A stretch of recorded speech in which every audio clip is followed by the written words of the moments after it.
वैसे तो हर खेल में सियासत होती है, लेकिन खेल और सियासत में एक बारीक या कहें कि बहुत बड़ा अंतर यह होता है कि सियासतदान एक दूसरे की तारीफ करते हुए हिचकिचाते हैं, जबकि खेल खिलाड़ी जो हैं वो एक दूसरे की तारीफ करने से कभी मुकरते नहीं है या कभी भी रोकते नहीं है खुद को, चाहे खिलाड़ी जिस देश का हो। पाकिस्तान के कप्तान और दुनिया के नंबर 1 बल्लेबाज बाबर आजम ने जब 131 बॉल पर 151 की पारी खेली तो दुनिया उनकी तारीफें करने लगी, और इन तारीफों में 2 तारीफें आई जो बहुत स्पेशल थी।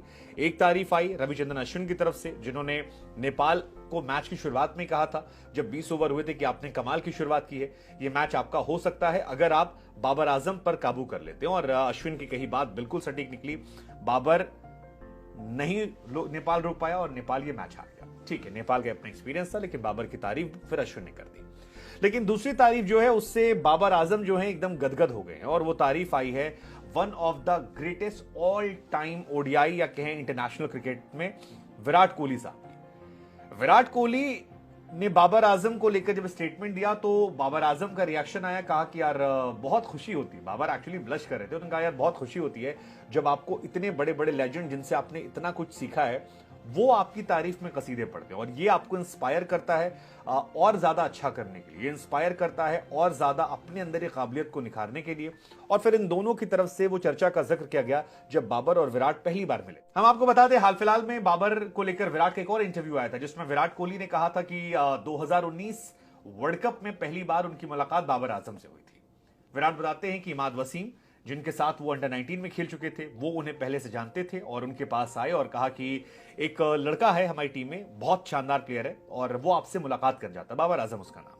विराट कहते हैं कि मैं उनको जानता था लेकिन मैं मिला नहीं था, और उसके बाद हमारी मुलाकात होती है। उस मुलाकात में जो रिस्पेक्ट, जो लव, जो अफेक्शन उनकी तरफ से दिखाया गया वो कमाल का था। और अब इतने सालों बाद जब वही रिस्पेक्ट, वही लव, वही अफेक्शन मैं दोबारा देखता हूं तो मुझे लगता है यार इस लड़के में वो काबिलियत है कि ये इसको बहुत आगे ले जाएगी। और लेजेंड्स जो होते हैं वो ऐसे ही बनते हैं जब आप डाउन टू अर्थ, हम्बल होते हैं, क्योंकि आपको पता होता है कि आपका कैरेक्टर नहीं बदला है और ये बातें आगे ले जाती हैं। इधर विराट कोहली को लेकर जब ये रिएक्शंस आए तो बाबर आजम भी गदगद हो गए, कहा कि यार इससे बड़ी बात क्या हो सकती कि जिनको आपने देखा, सीखा, समझा, जाना, जब वो आपको बताते हैं। बाबर आजम ने बताया कि 2019 वर्ल्ड कप में जब विराट कोहली अपने पीक पर थे, हालांकि फिर बाबर ऐड करते हैं कि अभी भी वो पीक पर है, मतलब ये बहुत ही स्लाइट वो जो 1 सेकंड का था जिसको कहते हैं ना कि आपने कह दिया फिर आपने कवर किया। माइंडली बाबर ने रियलाइज किया कि यार अब तो नंबर 1 मैं हूं। बट बाबर कहते हैं कि जब वो पीक पर थे, अभी भी पीक पर है, लेकिन तब मैं उनके पास गया था और बहुत कुछ सीखने गया था, और उन्होंने बड़े ही समय से मुझे दिया, सिखाया, बताया, और उन चीजों को जब मैंने अपने अंदर इंप्लीमेंट किया तो उसका नतीजा ये रहा कि मैं कमाल का बल्लेबाज बनकर निकला। और ये बातें फिलहाल सोशल मीडिया पर वायरल हो गई कि कैसे एक म्यूचुअल रिस्पेक्ट जो है वो दोनों तरफ से, दोनों लोगों को लेकर है। फैंस कई बार आपस में लड़ मर जाते हैं, हमारा वाला तुम्हारा वाला, दोनों एक दूसरे का सम्मान करते हैं। विराट कहते हैं कि बाबर करंट सिनेरियो में सबसे अच्छे खिलाड़ी हैं। बाबर कहते हैं कि यार वो ऑल टाइम ग्रेटेस्ट हैं यार, उनसे मैंने सीखा है।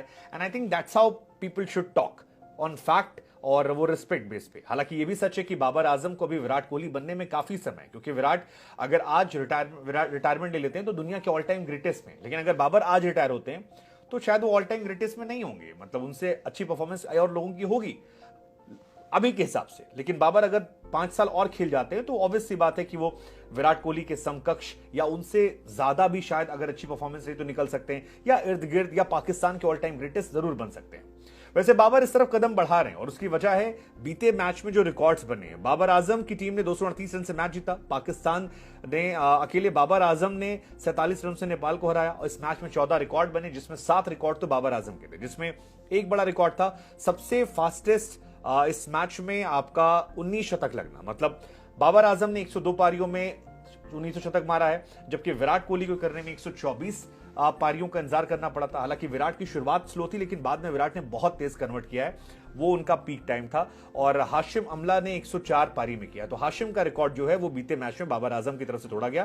तो ये एक बड़ा रिकॉर्ड जो है ये बाबर आजम के नाम। कल अगला रिकॉर्ड जो था वो था एज ए कैप्टन सबसे बड़ा स्कोर बनाने का। अब तक एशिया कप में किसी भी कप्तान ने 150 रन नहीं बनाए थे, और बाबर आजम ने जब कल 150 रन बनाए तो एक कैप्टन के तौर पर उन्होंने इतिहास रचा। एशिया कप में खेलने वाली सभी टीमों में वो पहले कप्तान हैं जिन्होंने ऐसा कारनामा किया। हालांकि इसके पहले भी शतक लगे हैं और शतक भी उनके फेवरेट विराट कोहली ने मारा था। इससे पहले जो रिकॉर्ड था वो विराट कोहली के नाम था।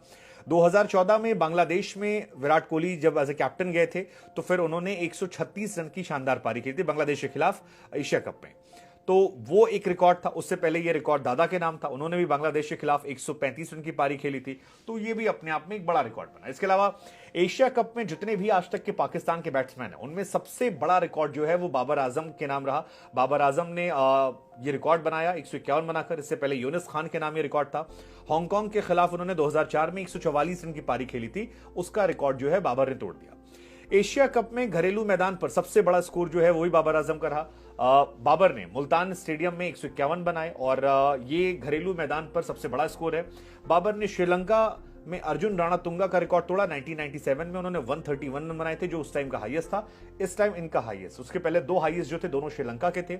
एक सनत जयसूर्या का था 130 इंडिया के खिलाफ कोलंबो में, दूसरा भी कोलंबो में राणातुंगा साहब का था जो भी ऑल टाइम ग्रेटेस्ट में आते हैं, और अब बाबर का नेपाल के खिलाफ मुल्तान में। तो ये भी एक बड़ा रिकॉर्ड जो है ये बाबर आजम के नाम इस मैदान पर दर्ज हुआ। एक और रिकॉर्ड जो बाबर आजम के नाम दर्ज हुआ वो ये था कि as a captain Babar Azam उन खिलाड़ियों में हो गए हैं जिन्होंने 2 बार वनडे में 150 प्लस स्कोर किया। मतलब बहुत कम ऐसे प्लेयर हैं और 2 बार उनके नाम रहा है। ये रिकॉर्ड इससे पहले विराट कोहली के नाम था। 2 बार एज ए कैप्टन उन्होंने 150 प्लस वनडे में स्कोर बनाया है।